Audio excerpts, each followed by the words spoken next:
Hello guys, welcome back to Reaction. I'm Peter. I'm Vicky. Welcome on today's episode. Yes. It's an episode that I'm going to share with you. I think it's a documentary or a song, but we are featuring the Beatles, and today's episode is entitled "The Beatles, June 1962, First Recording Session at Abbeyroad." Okay. Their first recording session at Abbeyroad. I think this was the first studio. Yes, studio recording. Yeah, because even it's in 1962. 62. Yeah. So this was shared and sponsored by Dan. So thank you Dan for making it happen here, guys. Thank you for tuning in. Vibe with us today, and let's find more. Yeah, let's learn more here. I think it's more of a documentary, or it's more of a songs. We'll find out. Yeah. But stay tuned with us, and in case you have your favorites, maybe you'd like to request a song or you'd like to support the channel, please go to our Buy Me Coffee link on the description below. Check it out. We have the link, and then share your request there. We will appreciate it. We also have our Patreon community link. For Patreon, we post movies, comedies, all the blocked videos that are blocked on YouTube. We post all of them on our Patreon community. So hope to join our Patreon as well, so that you can never miss out any of our episodes. So let's dive in. Let's go. Yeah. The Beatles.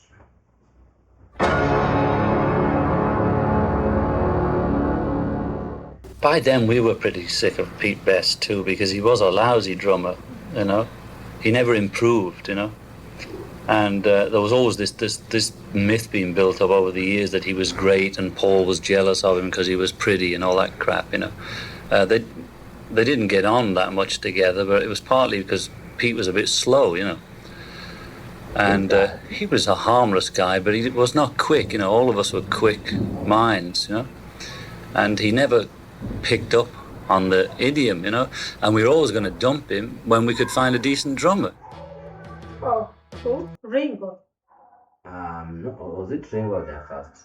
Yeah, I think it was because he meant like we were gonna dump him if we find a decent drama, yeah. So okay.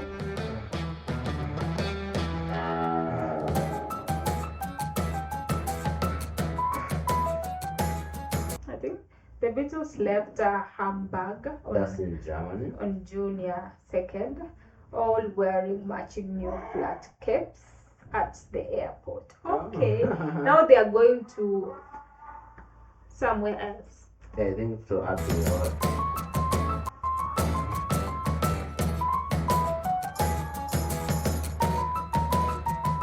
Then John and Paul returned home to their girlfriends, Cindy and Dot, who had just moved in together. Okay.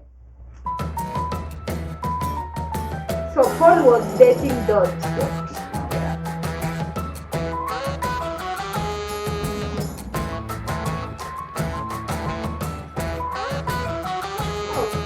Is it more of reading?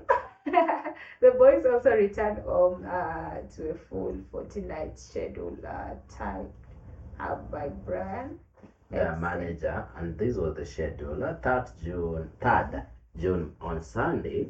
So that's 1962.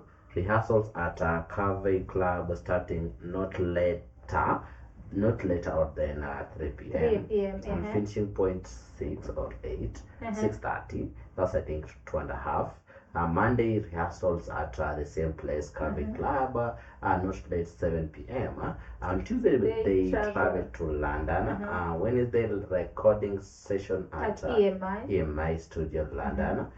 Thursday return from London. Saturday, that's we have escaped Friday. I think the Friday is the traveling time. Okay. Saturday special welcome home at club Liverpool. So they are going home from London. Return from UK to the States.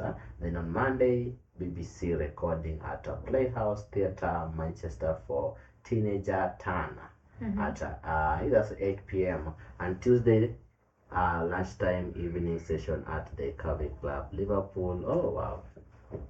Okay.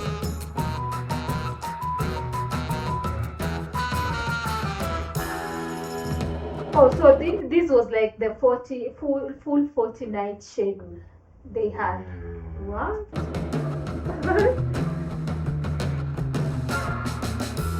Okay, first on the agenda was rehearsing Yes, for their upcoming recording session at the EMI.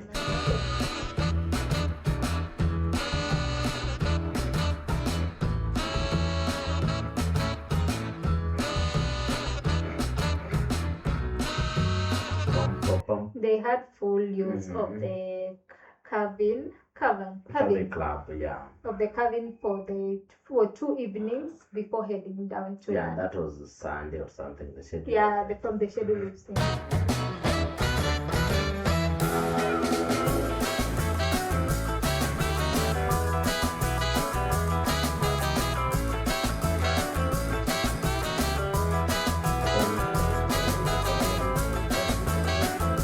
Something they practiced the new arrangement of Love Me Do and Please I Love You. Yeah, please. Is that please? Or PS. I don't know. Please I Love You. And Paul showed Peter how he wanted the drums to be played. So Peter was playing the drums. So I think that was their first drummist. Okay. Yeah. That's what I've seen something interesting because Peter. Pete. Oh, Pete, not Peter. Oh, by the way, Pete. Yeah. I felt like he missed the R. You know, the first time we did on how the Beatles were formed, we learned that it started from the Quarrymen, and the Quarry they came out Paul and John. Exactly. And Lennon. Then they got George and then Ringo. Ringo came later. Yeah. Yes, they were looking for drummist. So Peter was like their drummist. I think from Quarrymen or something. Oh, okay.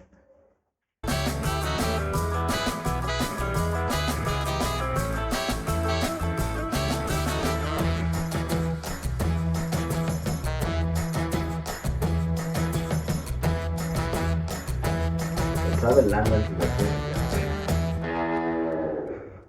Okay.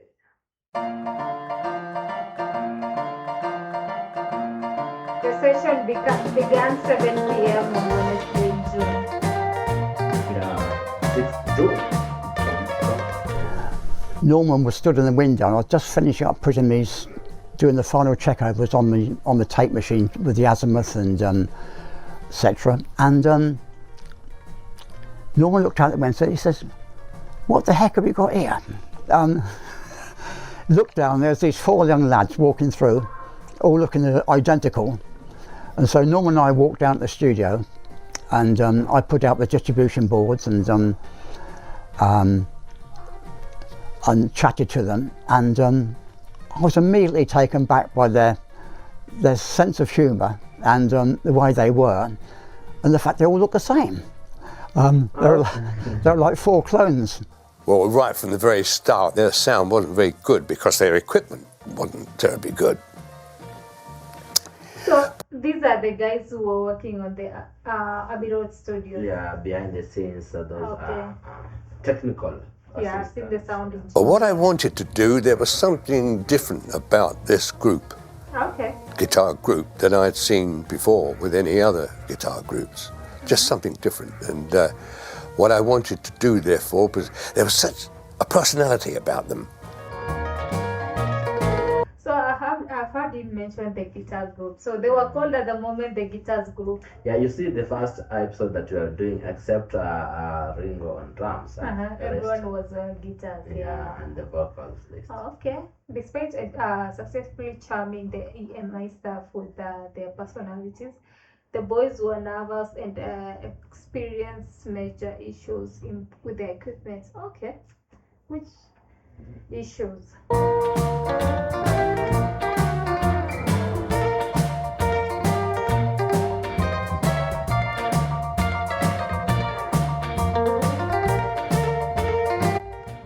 It had great big white studio sight screens like at a cricket match towering over you, and up this endless stairway was the control room.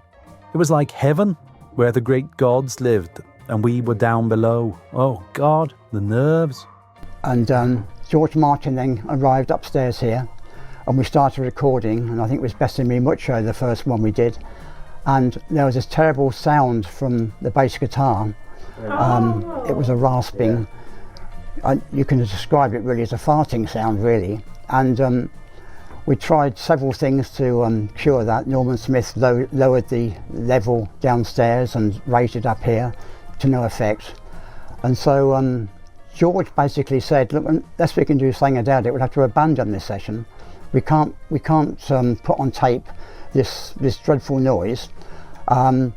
So they went to the canteen and had some tea, while myself and I think Norman was with me, but I had this idea about getting the loudspeaker out of echo chamber 1, which is a big tannoy speaker, and getting a TL12 amplifier I had upstairs on my desk, which was going to take to Rome with me, and I fixed up this this in the thing and sorted out what sort of jack socket was required, and tried it all, and when they came back, lo and behold, it actually worked. We had a bit of a struggle. George didn't actually come to the first recording of Love Me Do. His assistant came, and Ron Richards, and myself. So we were left to Love Me Do, the first record. It wasn't terribly successful, not because of our fault, but because it just wasn't happening, you know, and particularly Ron thought, and later George, because of Pete Best, his drumming, which I never agreed to, actually. It wasn't what Pete was playing. It was, or rather, it wasn't because of his drumming, it was because of what he was playing in the head arrangement, which I thought was all wrong. And I said to Brian Epstein, the problem was like the drummist as well, and what he was playing. Yeah. And also they had issues on the bass guitar of George. Yeah. Because the other guy mentioned that he had to like look for other instruments to amplify the sound and all that, because it was producing a different a bad sound. A bad sound. Yeah. And my question was like, would they just change the guitar, like bass guitar, and use another one? But he said when they came out from drinking tea from the canteen, they found it was okay. Oh. Now the issue was on how he said Pete was playing the drums. Okay. Yeah. Oh, that makes sense. The next session, I mean, I don't want to interfere with the Beatles and what you're doing with them, that's fine. But I'm going to provide the drummer. And if you hear that version of Love Me Do, for whatever reason, Pete Best sounds like he's banging a couple of bin lids on that record. He just had an off day. And George Martin said, we've got to use a session drummer when we do this song again. They could only think about, we've got one chance with a record in London. That's it, you know. So a session drummer is like another drummer. Yeah. Like who is not among the band members. And so I think that made the others think, well, this is time for him to go. When we'd finished and we were walking up the stairs in Studio 2 up to the control room, I brought them into the control room to listen to what we'd been doing to their sound, you know, to see whether they thought, you know, the balance was right with what they're used to hearing. And I said, have a listen to this, see, you know, and if there's anything you don't like, let me know. And he'd been saying all this stuff to us, and then he said, well, is there anything that you're not happy about? And so just as a joke, I said, I don't like your tie. The others thought I would be offended by this, and they hammered him. But of course, it broke the atmosphere. It was very funny. And I thought they were super people to be with. Johnlennon represented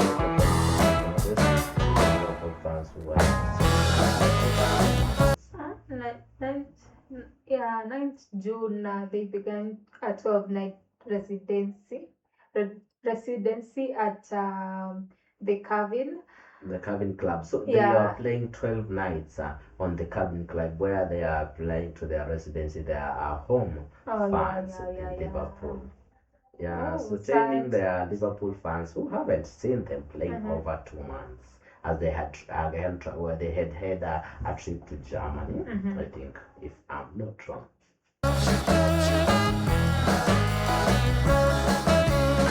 Those were records playing after the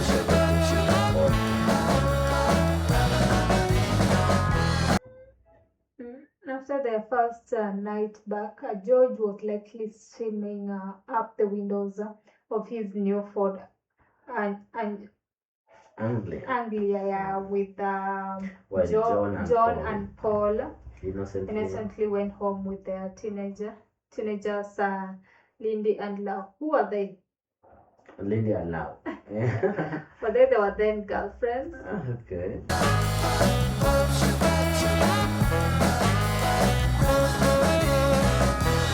The girls back and was all of them.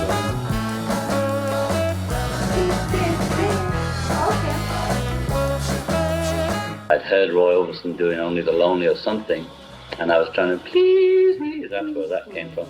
And also, I was always intrigued by the words of "Please lend your little ears to my please" Bing Crosby songs. I was always intrigued by the double use of the word "please." Okay. For the BBC.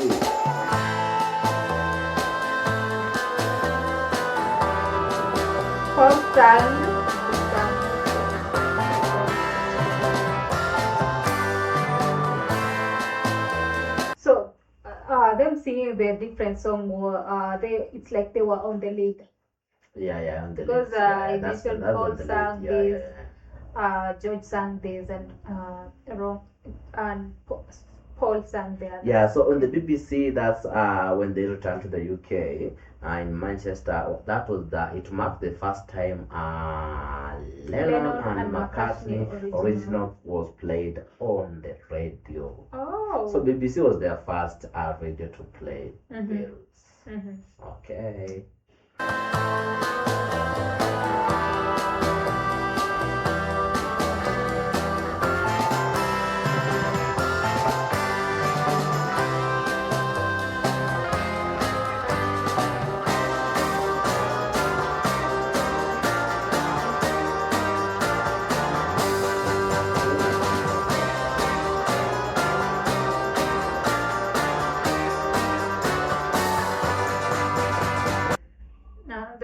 George, Paul, and John got the bus back. Then Peter didn't, and laughed and joked with their fans on the way to Liverpool. Okay, so Pet remained on the UK. Okay, I think so. When they were performing in the BBC. Yeah, it might mean.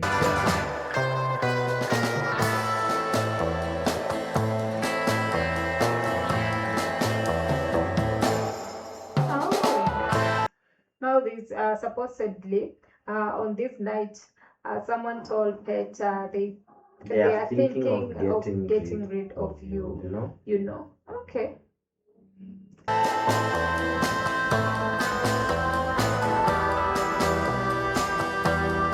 Indeed, it was true when the trio discovered that George Martin wasn't satisfied with Pet's drumming.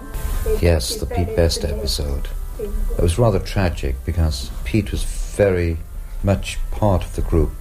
He was the drummer, of course, and whilst he didn't have much to sing about, matchbox occasionally, he was very dutiful. He always arrived on time, no problems, late coming and that.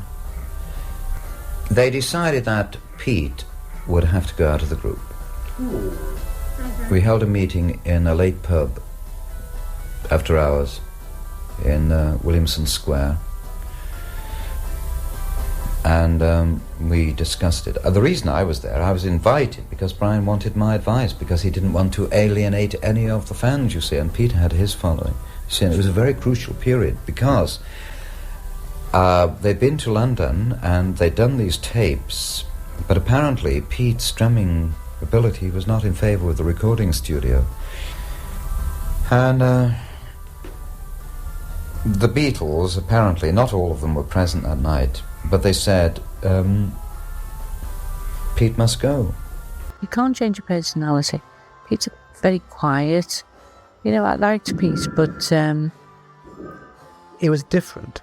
That probably didn't work too well when you're away a long time together and stuck together. We'd drive back from Newcastle and he'd go home, but we'd still go finish the night off somewhere. The other two were so outgoing, and I think they needed somebody outgoing.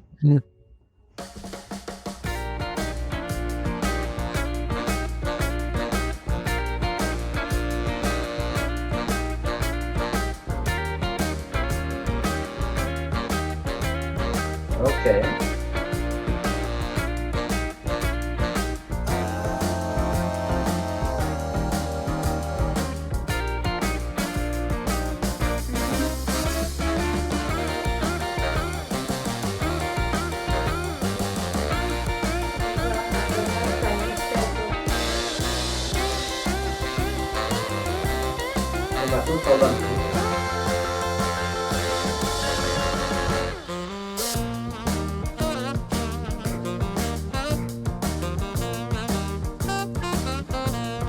Okay.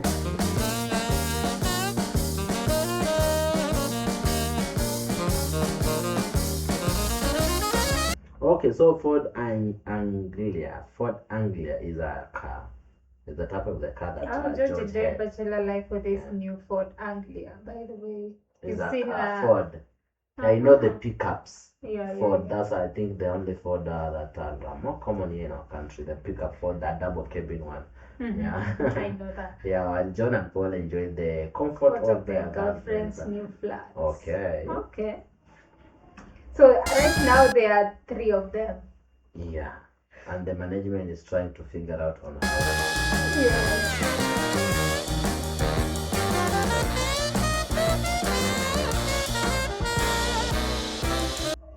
Oh, the 3 of them were set on replacing Pete with Ringostarr. Pet.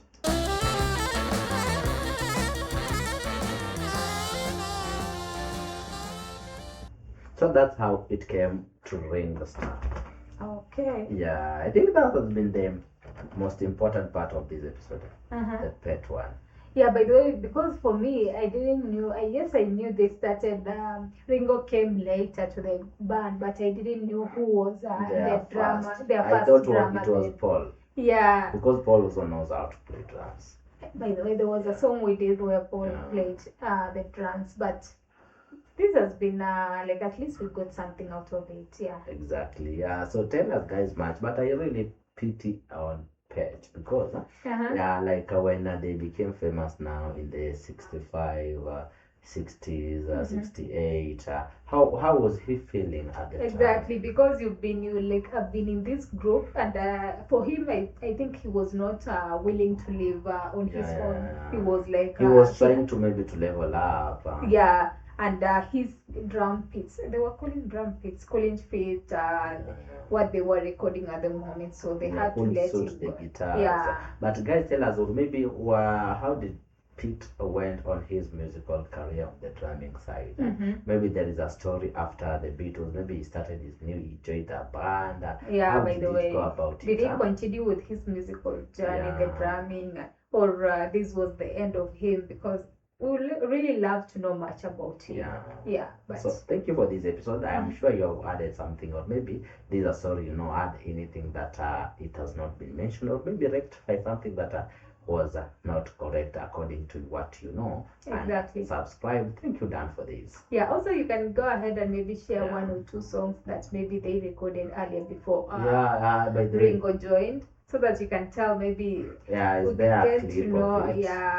maybe how the drums were sounding, how different were they from what they wanted. Ringo, that would be amazing. So thank you so much guys for your time, and we hope to see you on our next episode. We out. Bye.